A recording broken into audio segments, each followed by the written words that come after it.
Halo semuanya, perkenalkan nama saya Lisa Natasha dan pada kesempatan kali ini saya akan menjelaskan mengenai panduan melakukan proses pada modul expense.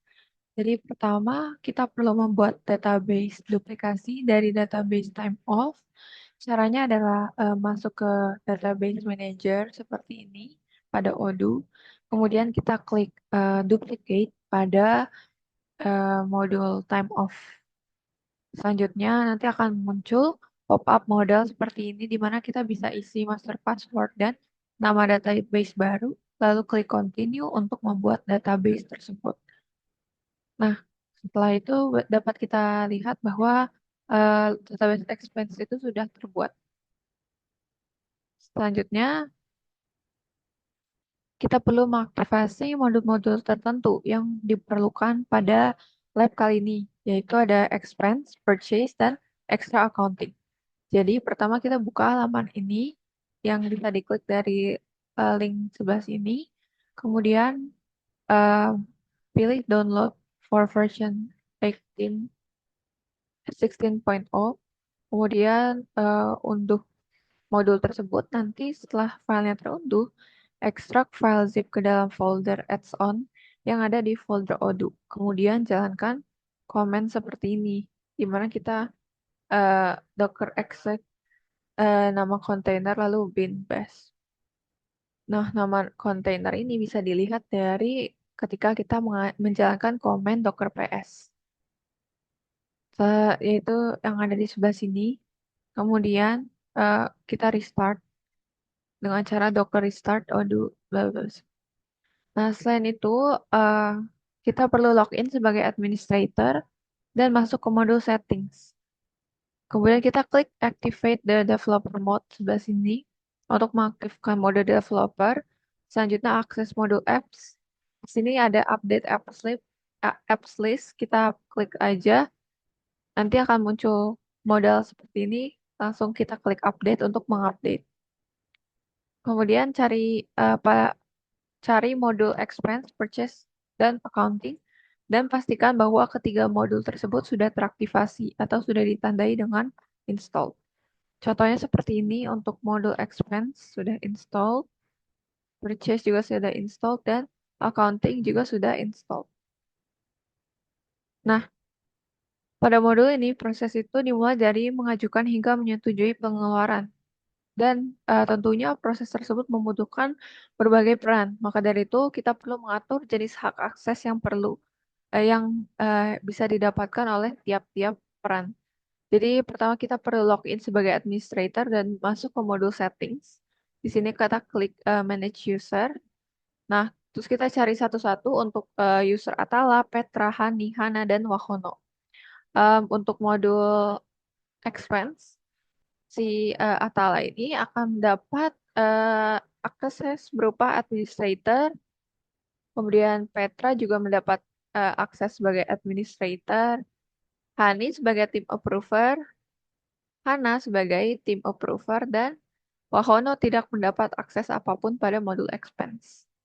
Selanjutnya kita perlu login sebagai Petra untuk membuat beberapa expense products. Masuk dulu ke modul purchase yang ada di sebelah sini, kemudian kita klik products. Nanti kita klik new aja untuk membuat expense produk baru, nanti akan masuk ke sini, di mana kita bisa isi penginapan.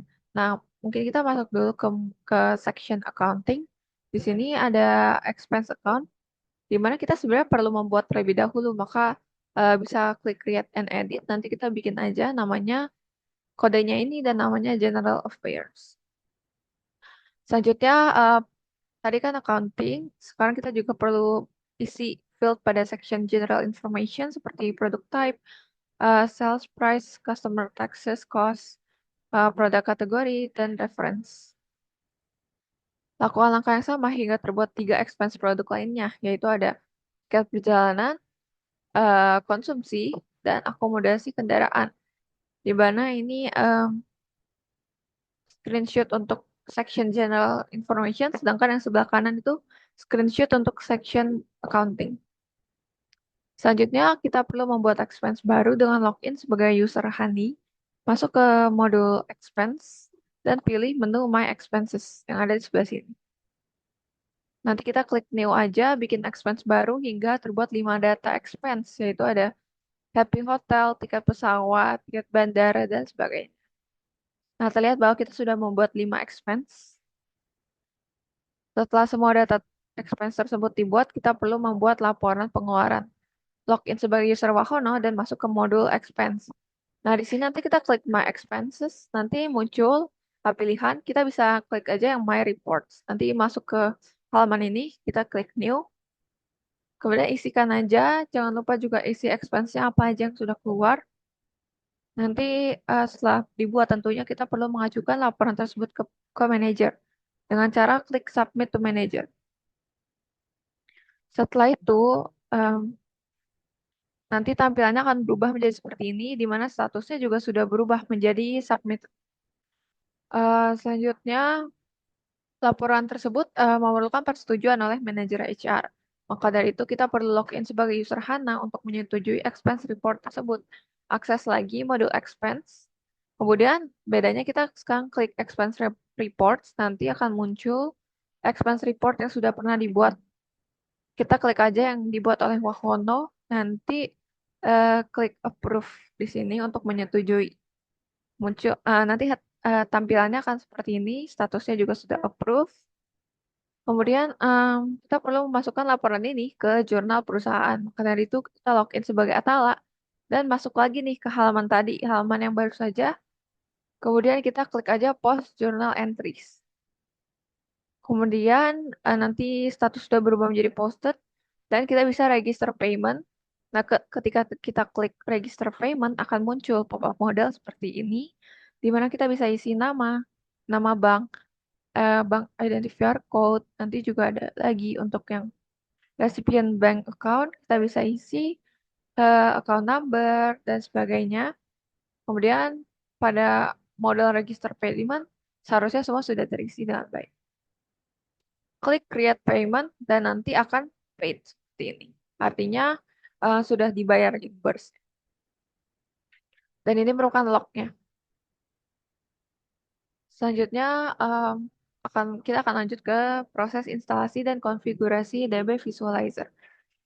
Pertama, unduh dulu DB Visualizer dengan cara masuk ke link ini. Kemudian kita klik download this installer. Kemudian langsung next aja. Next untuk melanjutkan juga pastikan foldernya sudah sesuai.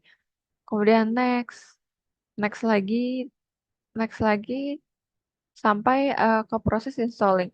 Kita tunggu saja sampai installingnya selesai. Kita klik finish dan kita akan masuk ke halaman berikut.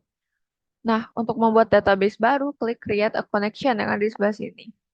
Nanti akan disuruh untuk memilih driver name, pilih PostgreSQL, dan akan diminta untuk mengisi pengaturan terkait koneksi database.